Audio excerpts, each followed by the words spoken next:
Sur toute cette superficie, on fera l'agriculture et l'élevage. Il est donc primordial et indispensable qu'on ait l'eau à disposition.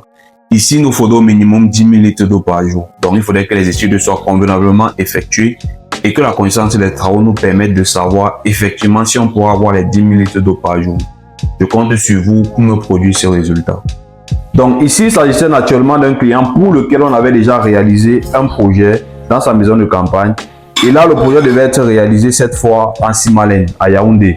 Donc, il était question justement de faire un forage pour couvrir les besoins de son activité agricole et d'élevage. Conformément à nos process qu'il maîtrise déjà, on s'est mobilisé sur le site pour réaliser l'étude préliminaire. Je rappelle que c'est durant cette étape qu'on vérifie aussi l'accessibilité des engins, vu que sur le site, il était nécessaire justement d'aménager le point qu'on a trouvé pour réaliser le forage, pour que l'engin puisse arriver et garer jusqu'à ce point. Vu que pour réaliser le forage, il est indispensable que le camion soit garé au niveau du point où le forage doit être réalisé. Donc après réalisation de l'étude préliminaire, on a donc validé ensemble la connaissance des travaux. Et dans ce cas de figure, ce qu'il voulait, c'était une pompe hybride, c'est-à-dire une pompe qui a la capacité de fonctionner non seulement avec le courant électrique, mais aussi avec le courant solaire pour les plaques qu'il devait installer quelques jours après. On a donc mobilisé rapidement les engins sur le site pour réaliser le forage et on a fait une foration sur 100 mètres. Et on a rencontré tout au long de la foration des nappes continues pour dire que la recharge est immédiate. Peu importe la quantité dont vous avez besoin, le forage va recharger à l'immédiat dépendamment du débit de refoulement de la pompe.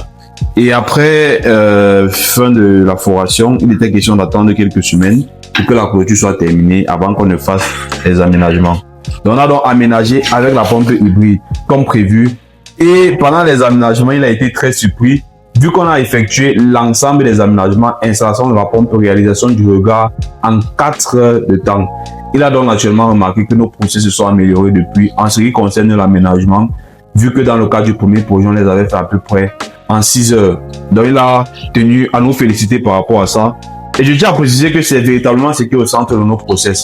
Faire en sorte que chaque fois, on puisse naturellement améliorer, que ce soit nos produits allant des études préliminaires, en essayant justement de faire une étude croisée avec un double appareillage, mais aussi pendant la réalisation, en améliorant, en optimisant la qualité du matériau, le temps que prennent chacun de nos process pour pouvoir avoir en fin de la réalisation non seulement un ouvrage qui aurait été offert à un meilleur rapport qualité-prix, mais aussi faire en sorte que à la fin, toutes les ressources aient été optimisées. Donc, si vous souhaitez savoir justement comment est-ce que chez Skills et Forage, on vous amène dans un process qui partant des études préliminaires jusqu'à l'entretien vous fasse optimiser, que ce soit du temps, que ce soit les ressources mises à disposition, vous cliquez sur le bouton en dessous de cette vidéo et vous remplissez le formulaire. On se retrouve à très bientôt pour une nouvelle Water Story. Je te donne le temps ici.